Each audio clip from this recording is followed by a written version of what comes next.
Un privilegio extraordinario poder compartir contigo desde tu hogar y poder decirte que hay grandes bendiciones para tu vida, sobre todo por el hecho de que Dios tiene el control. No importa las circunstancias del tiempo que vivimos, no importa la dificultad que tú y yo podamos experimentar, yo quiero decirte en esta oportunidad, Dios sigue teniendo el control. Así que quiero invitarte a compartir conmigo este tiempo especial, un tiempo donde la palabra cobra protagonismo, donde aprendemos de las verdades eternas para poder aplicarla a nuestra vida en los momentos esenciales cuando somos puestos a prueba.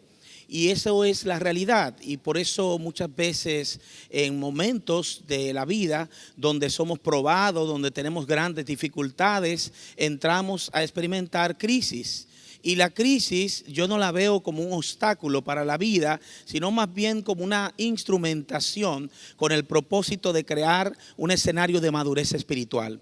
Y por eso quiero invitarte a compartir conmigo la palabra de Dios en Hebreos capítulo 5, verso 11 en adelante, y quiero decirte lo siguiente: Dios va a traer sobre tu vida una impartición de gracia y de fortaleza en el Espíritu para que podamos juntos experimentar la madurez espiritual. Y así le llamaremos al tema de hoy, hacia la madurez espiritual. Y quiero decirte que dentro de esa estructura de hacia la madurez espiritual estaríamos diciendo que estamos viviendo tiempos de madurez. Vamos a leer la palabra, verso 11, Hebreos capítulo 5.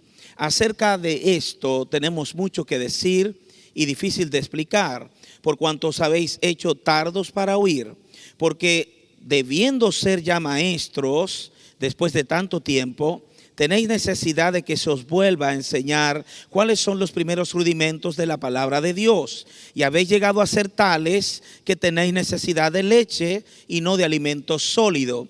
Y todo aquel que participa de la leche es inexperto en la palabra de justicia, porque es niño. Pero el alimento sólido es para los que han alcanzado madurez, para los que por el uso tienen los sentidos ejercitados en el discernimiento del bien y del mal. Por tanto, en conclusión, capítulo 6 de Hebreos, verso 1 en adelante, dejando ya los rudimentos de la doctrina de Cristo, vamos adelante a la perfección, no echando otra vez el fundamento del arrepentimiento de obras muertas, de la fe en Dios, de la doctrina de bautismos, de la imposición de manos, de la resurrección de los muertos y del juicio eterno. Y esto haremos si Dios en verdad lo permite. Padre, en el nombre que es sobre todo nombre, te pedimos para que tu Espíritu Santo de manera especial utilice tu palabra para llegar a cada vida, a cada corazón a quien es expuesto este mensaje. Te rogamos para que en el nombre poderoso de Jesús, toda filosofía, toda estructura de mentira, todo pensamiento que haya fluido en nuestra mente y corazón y que nos haya sacado del propósito, ahora sea quitado de medio. Que podamos disfrutar en la plenitud del Espíritu la libertad gloriosa de los hijos de Dios, que empoderados en la autoridad de Cristo podamos dar evidencia de nuestra naturaleza. Padre, aquí estamos. Pon palabras en mi boca, palabras de poder, palabras de gracia, palabras de edificación, palabras que lleguen a lo más profundo de cada vida y produzca el impacto transformador que tú te has propuesto. Muchas gracias, Señor, en el nombre poderoso de Cristo Jesús. Amén y amén.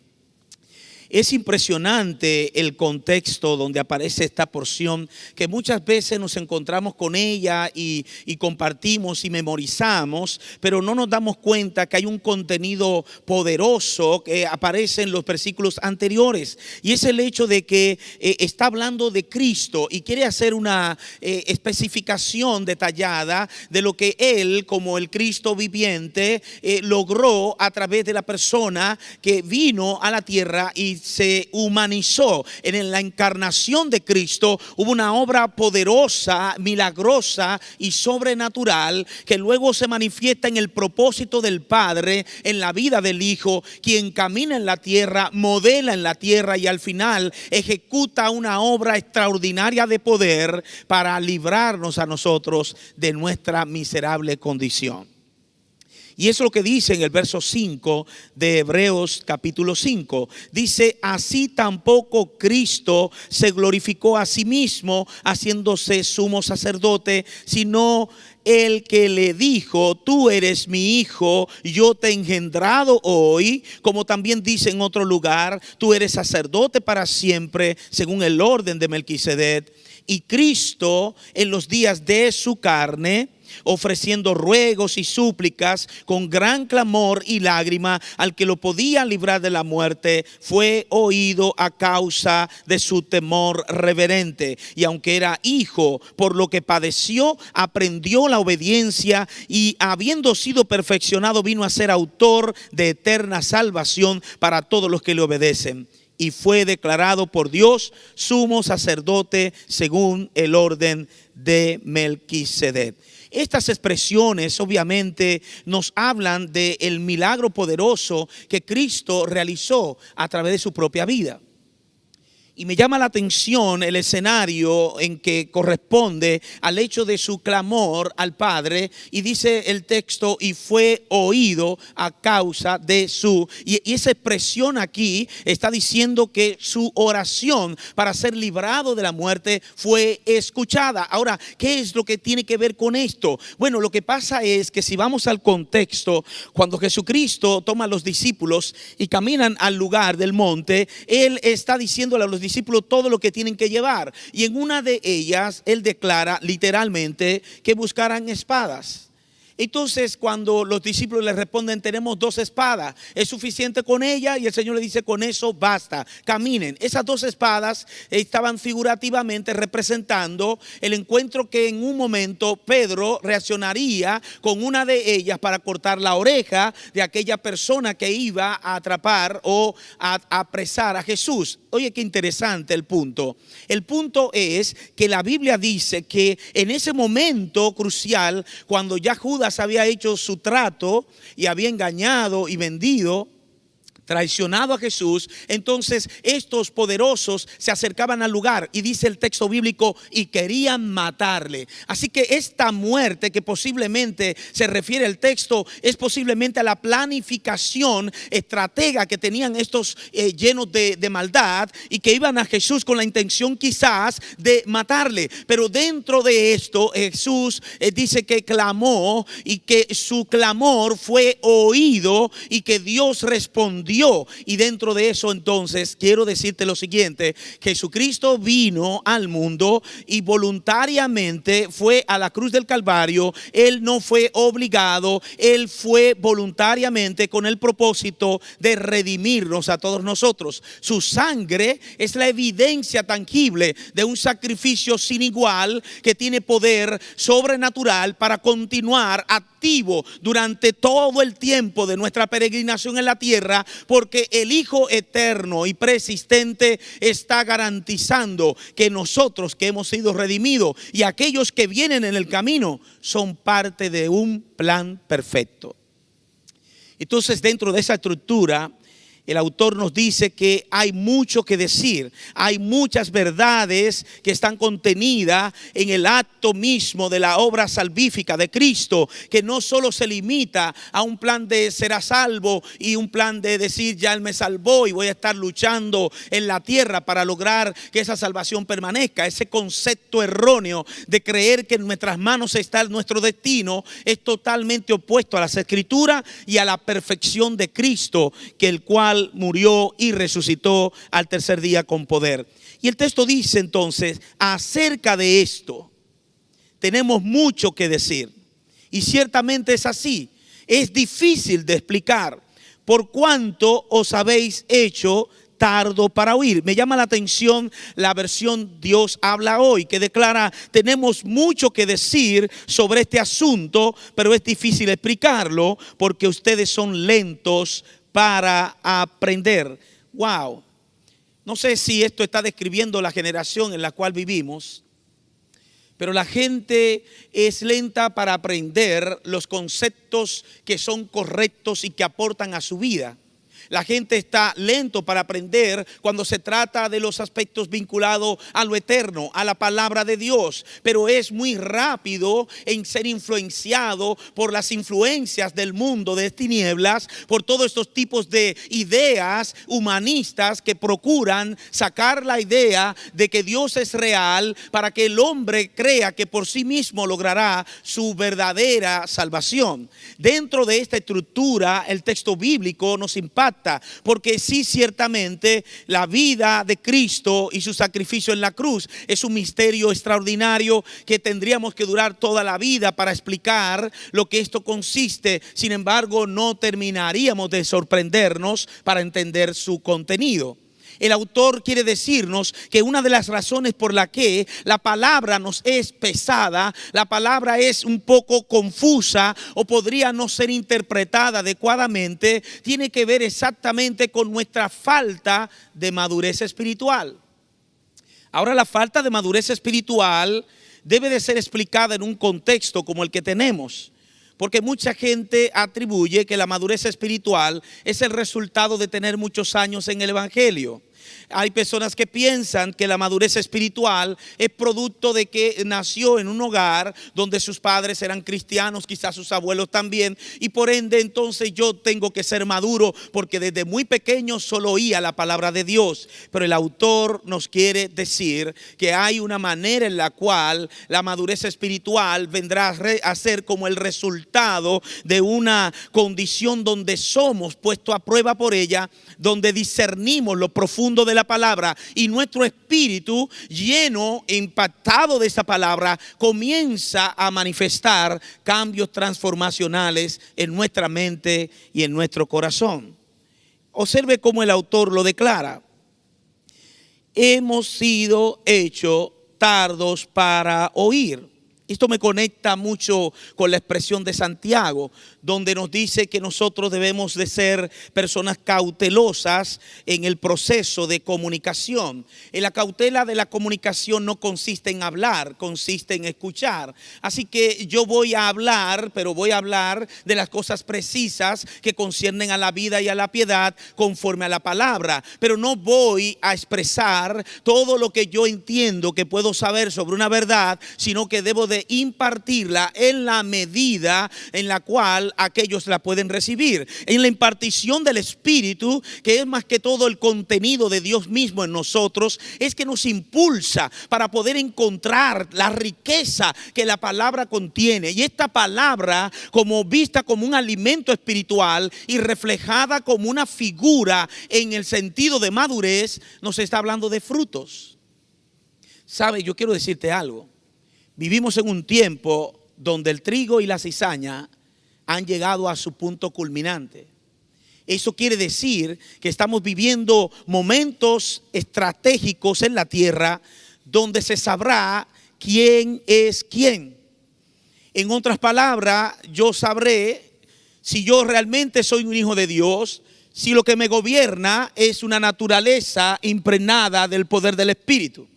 Si es el fruto del Espíritu, la evidencia en mi vida de que yo soy de Dios, eso significará que las circunstancias adversas que me rodean no podrán arrancar la naturaleza que me gobierna, porque yo estoy sujeto sobre el poder de Dios y no en mis propias fuerzas. Así que este es un tiempo donde el trigo ha madurado, y cuando el trigo madura alrededor de la cizaña, el trigo cae como consecuencia del fruto contenido en el mismo.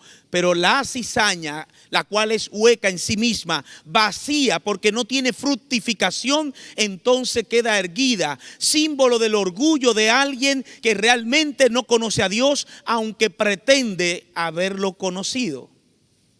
El tiempo en que vivimos es un tiempo que nos reta.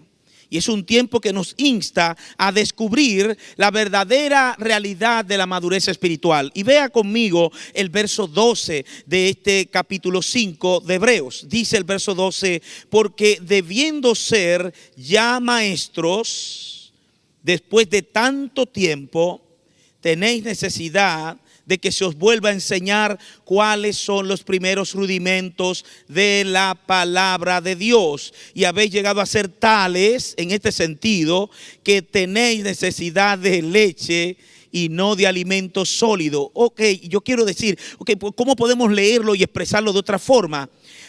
Tanto tiempo han pasado y ustedes ya deberían ser maestros. Y en cambio necesitan que se les enseñe o explique de nuevo las cosas sencillas de las enseñanzas de Dios. ¡Wow! ¿Cómo es posible que una persona pueda llegar a volverse tan débil en la vida de fe que en vez de comida sólida tenga que tomar leche? Pienso que esto tiene que ver mucho con entender la importancia que tiene la palabra de Dios para tu vida. El alimento espiritual es la palabra. Y yo te pregunto hoy, ¿qué tiempo dedicas a la palabra? ¿Qué significa la palabra para ti? Tu entorno, tu casa, tu hogar, los que están a tu lado en este momento, si es que están acompañándote en la mesa ahora, están nutriéndose de la palabra porque tú estás comprometido con la palabra, modelando la palabra, encarnándola en tus acciones y demostrando el contenido de ella como la verdad que es innegociable. Dentro de esta realidad, si no nos alimentamos de la palabra, no tendremos realmente las condiciones correctas para enfrentar el tiempo que nos ha tocado vivir. Porque en este tiempo, todo mensaje que venga a traer distorsión a la vida de fe, que venga a traer crisis de identidad en los creyentes, que traiga un espíritu de miedo sobre la persona, no es un mensaje conforme al propósito de Dios. Los hijos de Dios tienen que vivir como muertos en la tierra, y esto representa un tratamiento interior donde ya yo sé que estoy juntamente con Cristo crucificado y que mi viejo hombre no puede lograr quitarme el beneficio de aquella salvación que obtuve por gracia. Así que cuando esta salvación vino a mi vida, no vino porque yo hice grandes hazañas, sino más bien porque en su gracia Dios me miró con misericordia y me recibió. Entonces, partiendo de esto, yo tengo que reconocer que la vida en Cristo no está basada en las cosas que yo me propongo, sino más bien en lo que ya Dios de antemano ha anticipado para que nosotros vivamos en ella. Por eso las buenas obras, las cuales ejecutamos en el nombre de Jesús, son anticipadas por Dios para que cada hijo la manifieste en el momento, en el lugar indicado. Entonces, yo tengo dos cosas que decirte en este momento. Tenemos que atender lo que representa la asignación. Y segundo, atender lo que implica la motivación. Así que la asignación es aquel, vamos a decir así, aquel privilegio que tenemos de ser colocados estratégicamente en un lugar para lograr reflejar a Cristo en ese momento. Y cuando estamos en esa asignación, ministerio, lo que tú le quieras llamar, entonces la motivación es crucial. ¿Por qué hago lo que estoy haciendo? Hay mucha gente que se volvió activista, que no tenía tiempo ni para compartir con sus familiares. Gente que se volvió tan ministerial que solamente le quedaban minutos para estar en su hogar porque todo el resto del tiempo lo pasaba viajando y en otras ciudades, en otras personas, y se convirtió en alguien muy famoso, popular, alguien que todo el mundo quería, alguien que todo el mundo apreciaba, pero su hogar tenía una crisis por la ausencia de él o de ella. Y esta persona, sin darse cuenta, entró en unos niveles tan altos de compromiso que no se dio cuenta que lo más importante era pastorear su casa, era poder alimentar a los suyos, era poder gobernar las estructuras correspondientes a la familia que Dios le había entregado. Y esta parte, yo quiero declararlo de esta manera, pandémica, y esta parte de lo que hoy vivimos nos ha llevado a un reencuentro con el hogar. Un reencuentro con la gente que amamos. Un reencuentro con la asignación principal. Porque el que no sabe gobernar bien su casa, ¿cómo pretenderá gobernar la casa de Dios? Y esta expresión de gobierno no se refiere a una realidad impositiva, sino más bien a un diseño donde yo me convierto el principal responsable, el modelo a seguir, la persona que refleja el carácter de Cristo, el individuo que es capaz de darse más allá de sus fuerzas para dejar a Cristo como el centro de todas sus decisiones. Así que cuando yo maduro, mi madurez no radica en mi popularidad ni en mi promoción personal. Mi madurez radica en una actitud de humildad, reconociendo que soy débil, que tengo áreas con las cuales estoy luchando, que hay malos hábitos de los cuales tengo que escapar, y por lo tanto soy uno igual que otros. Y en ese sentido, la madurez espiritual va a radicar en ese desenvolvimiento de una vida comprometida con lo eterno.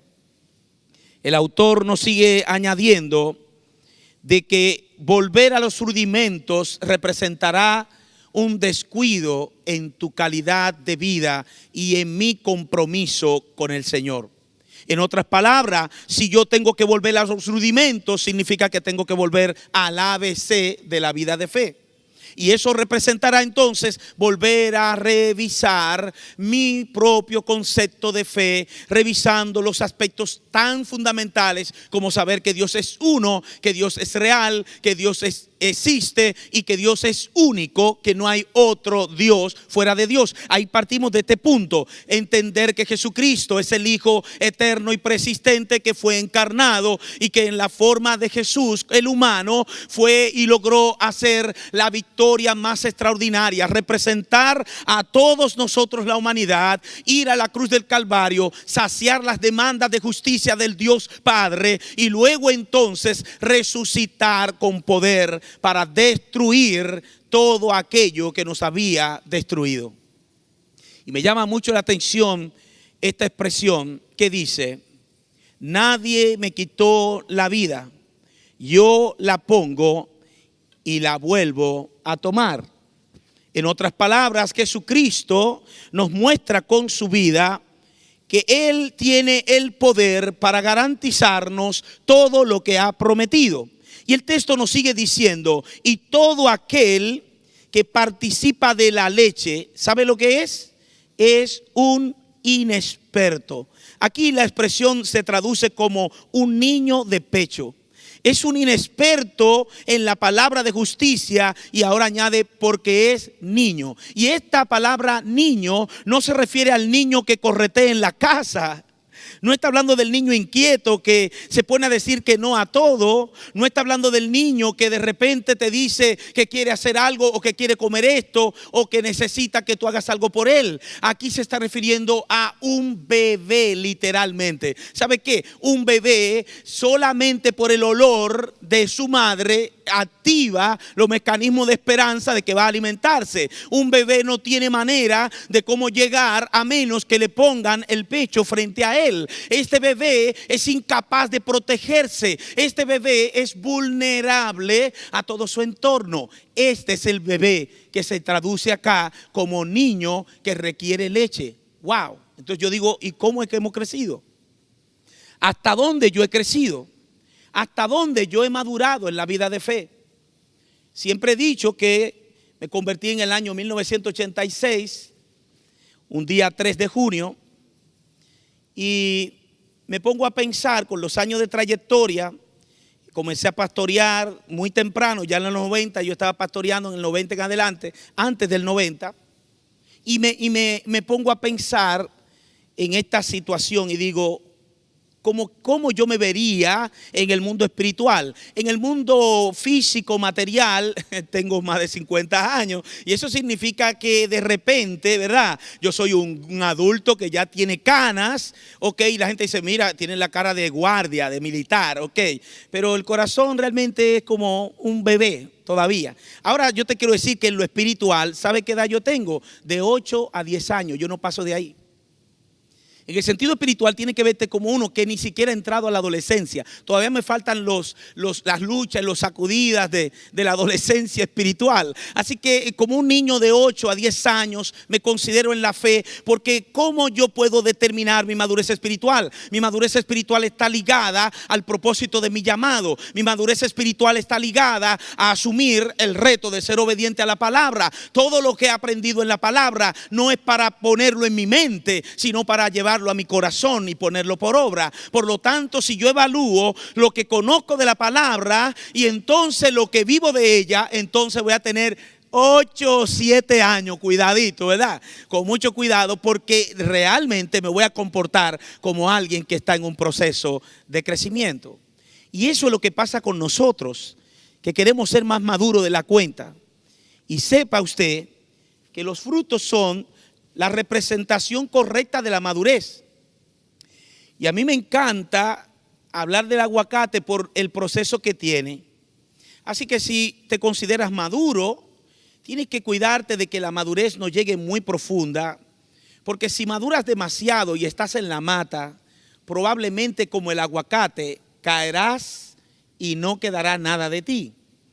Eso es que cuando llego a una madurez espiritual, yo no puedo pretender que soy maduro. Yo no puedo decirle a otro, yo he madurado, yo tengo títulos, yo hice aquello, porque el que hace eso es más inmaduro de los que todavía están comenzando el ABC de la vida de fe. La madurez espiritual no se promueve. La madurez espiritual no se le hace campaña. La madurez espiritual no radica en que alguien me vio por bien vestido y creyó que ya yo tenía conocimiento almacenado en mi corazón. La palabra de Dios encarnada producirá en tu vida una madurez acelerada en la medida en que tú sujetes y yo sujete mis pasiones y deseos vergonzosos que van a atentar contra el diseño de Dios. Así que el autor de Hebreos nos está diciendo que una persona madura es aquella que vive la experiencia de transformación alimentándose de manera sólida con el contenido de la palabra. El texto bíblico nos dice, en vez de comer comida sólida, tienen que tomar leche. Y los que se alimentan de leche son como niños de pecho, incapaces de juzgar rectamente. Y aquí se traduce de esta manera: el alimento sólido, ese alimento, la comida sólida, no es para los inexpertos. El inexperto en la palabra de justicia no podrá usar y participar de la palabra profunda porque es un niño, y por lo tanto este niño no tendrá las condiciones para asumir un alimento que no está condicionado en su estómago. Ahora, todo esto es una figura para expresarnos que cuando leemos la palabra inyectada en nuestro espíritu producirá fe.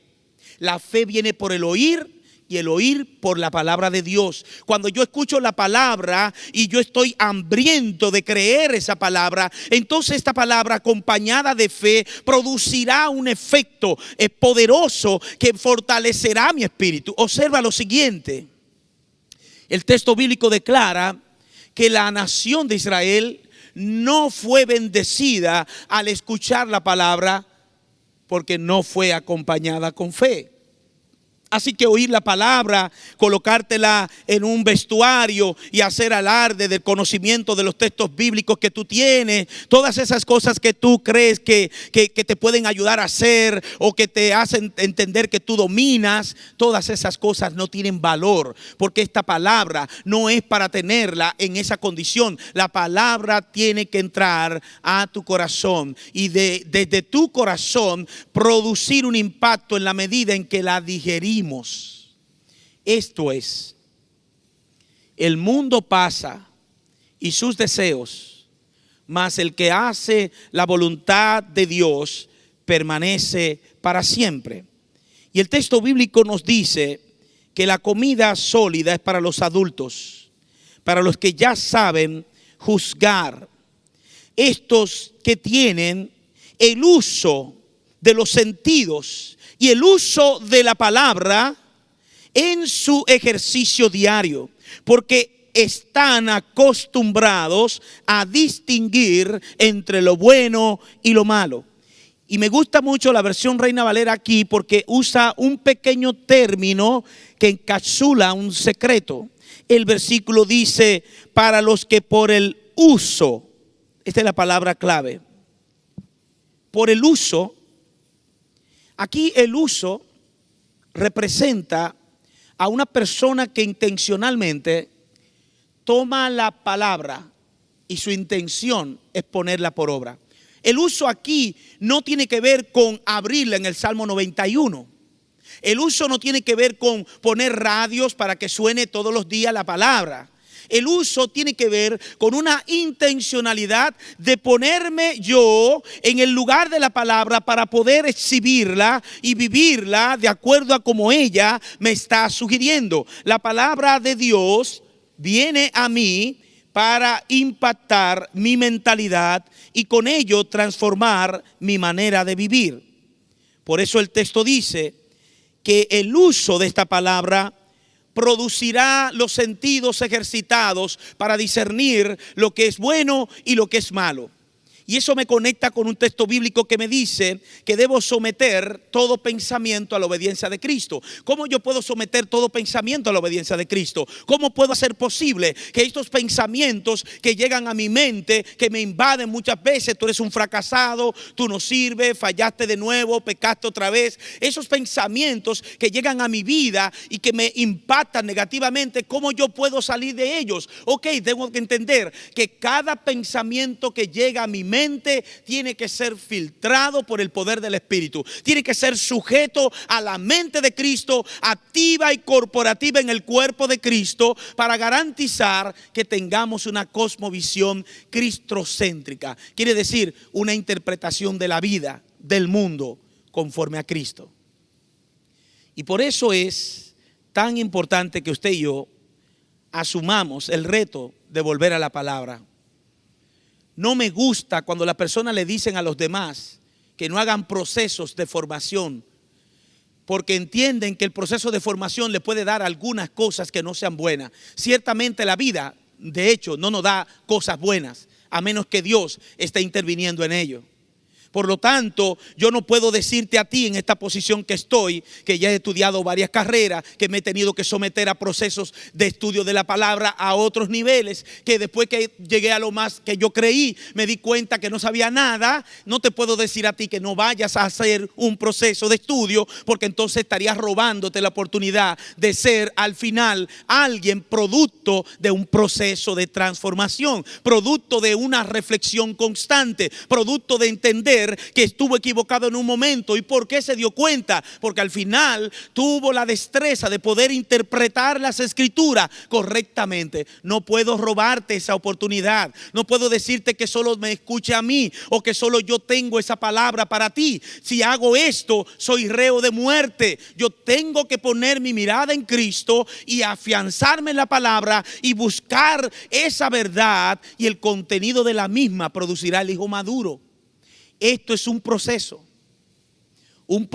que me lleva a entender que soy responsable de todo lo que he recibido.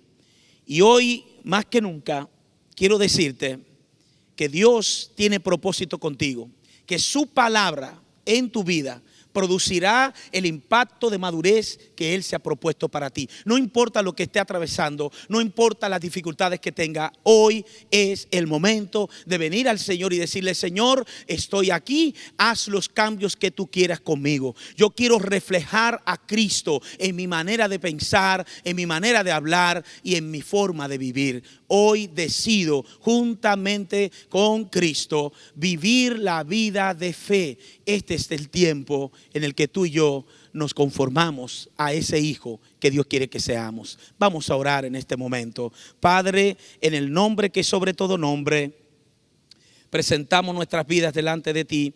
Mira a tus hijos allí en sus hogares, en este tiempo en el cual nos tocó vivir. Te pido por ellos para que su fe nunca falte, para que sean llenos del poder de Dios y podamos experimentar crecimiento que sobreabunde en nuestras vidas como evidencia de haber sido alimentado por una palabra que es certera y que es poderosa. Gracias por cada uno de nosotros, porque estamos puestos en este lugar para engrandecer tu nombre. Te pido, Señor, ahora por aquellos que no te conocen, que no han tomado la decisión de recibir a Jesucristo. Pide ahora conmigo allí donde está. Dile: Señor Jesús, te doy gracias porque diste tu vida por mí. Te doy gracias porque me prometes perdón de pecado, vida eterna. Dile conmigo: hoy te acepto como mi Señor y mi Salvador. Y hoy me entrego a ti y me declaro en el nombre de Jesús un hijo de Dios.